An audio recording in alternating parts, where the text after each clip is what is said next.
ፕሬዝዳንት ትራምፕ በጠቅላይ ሚኒስትር አብይ አህመድ አስተዳደር ላይ ጠንከር ያለ መልእክት አስተላለፉ። በአዲስ አበባ የተሽከርካሪዎች ዋጋ ባለፉት 3 ወራት በከፍተኛ ሁኔታ መናሩ ተገለጸ። እኔ አንድ ነገር ብሆን አሜሪካ ኢራንን ታፈነዳታለች ብለዋል ፕሬዝዳንት ዶናልድ ትራምፕ።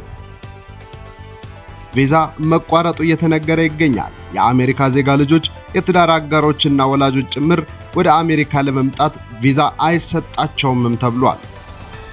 ሰላም እንዴት ናችሁ? ክቡራትና ክቡራን የአንደበት ቤተሰቦች እንዴት ሰነበታችሁ? የተለያዩ መረጃዎችን ወደ እናንተ የምናደርስበት ሰዓት ደርሷል። ዝርዝር መረጃዎችን ከዚህ ሰዓት ጀምሮ ወደ እናንተ አደርሳለሁ። ሰብስክራይብ በማድረግ ቤተሰብ ይሁኑ። ፕሬዝዳንት ትራምፕ በጠቅላይ ሚኒስትር አብይ አህመድ አስተዳደር ላይ ጠንከር ያለ መልእክት አስተላልፈዋል።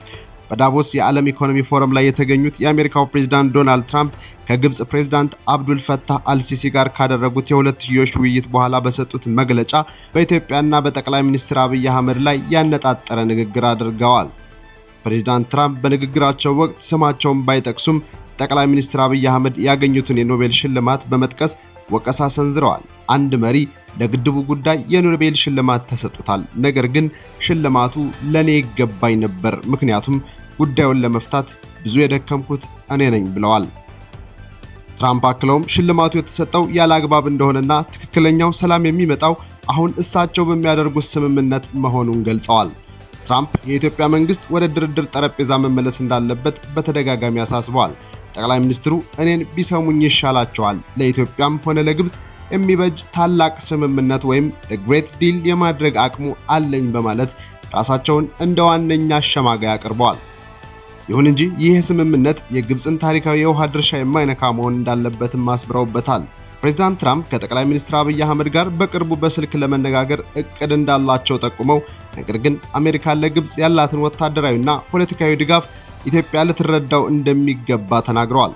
አሜሪካ ለጓደኞቿ ትቆማለች፣ ግብጽ ደግሞ ታላቅ ጓደኛችን ናት በማለት ኢትዮጵያ በግድቡ ላይ ግትር አቋም የምትይዝ ከሆነ አሜሪካ እርዳታን ጨምሮ የተለያዩ ዲፕሎማሲያዊ ጫናዎችን ልታደርግ እንደምትችል ፍንጭ ሰጥተዋል። በመጨረሻም ትራምፕ በኢትዮጵያና በግብጽ መካከል ያለው አለመግባባት ካልተፈታ በቀጠናው ሊከሰት በሚችለው ቀውስ ከፍተኛ መሆኑን ጠቅሰው ጠቅላይ ሚኒስትር አብይ አህመድ ብልህ ውሳኔ እንዲወስኑ ጥሪ አቅርበዋል። ይህ የፕሬዝዳንት ትራምፕ ንግግር በኢትዮጵያ መንግስት ዘንድ ምን አይነት ምላሽ ሊያስከትል እንደሚችል በጉጉት እየተጠበቀ ነው። በአዲስ አበባ የተሽከርካሪዎች ዋጋ ባለፉት 3 ወራት በከፍተኛ ሁኔታ መናሩ ተገለጸ። አንድ መኪና ላይ እስከ 1 ሚሊዮን ብር የሚደርስ ጭማሪ ታይቷል ተብሏል። በመዲናዋ ባለፉት 3 ወራት ውስጥ በተሽከርካሪዎች ዋጋ መሸጫ ላይ ታይቶ የማይታወቅና ገበያውን ያናወጠ ከፍተኛ ጭማሪ መመዝገቡን በዘርፉ የተሰማሩ ነጋዴዎች ገልጸዋል። እንደ ባለሙያዎቹ ገለጻ በዚህ አጭር ጊዜ ውስጥ በተለይም በኤሌክትሪክ ተሽከርካሪዎች ላይ ከ500 ሺህ ብር እስከ 1 ሚሊዮን ብር የሚደርስ የዋጋ ጭማሪ መታየቱን ለብስራት ሬዲዮ ተናግረዋል። ለዚህ የዋጋ ንረት እንደማሳያ የሚጠቀሰውና በከተማዋ በስፋት የሚታየው የቢዋይዲ ሴጉል የኤሌክትሪክ መኪና ከ3 ወራት በፊት ከ2.4 እስከ 2.5 ሚሊዮን ብር ይሸጥ የነበረ ቢሆንም በአሁኑ ወቅት እስከ 1 ሚሊዮን ብር የሚደርስ ጭማሪ በማሳየት 3.4 ሚሊዮን ብር እየተሸጠ ይገኛል። በተመሳሳይ የዩዋን አፕ የተሽከርካሪ ምርት ቀድሞ ከነበረበት 3.6 ሚሊዮን ብር ወደ 4.8 ሚሊዮን ብር ከፍ ብሏልም ተብሏል። ይህ የዋጋ ጭማሪ እንደ መኪናው አይነት ሞዴልና ደረጃ ከዚህም በላይ ሊሄድ እንደሚችል ተጠቁሟል።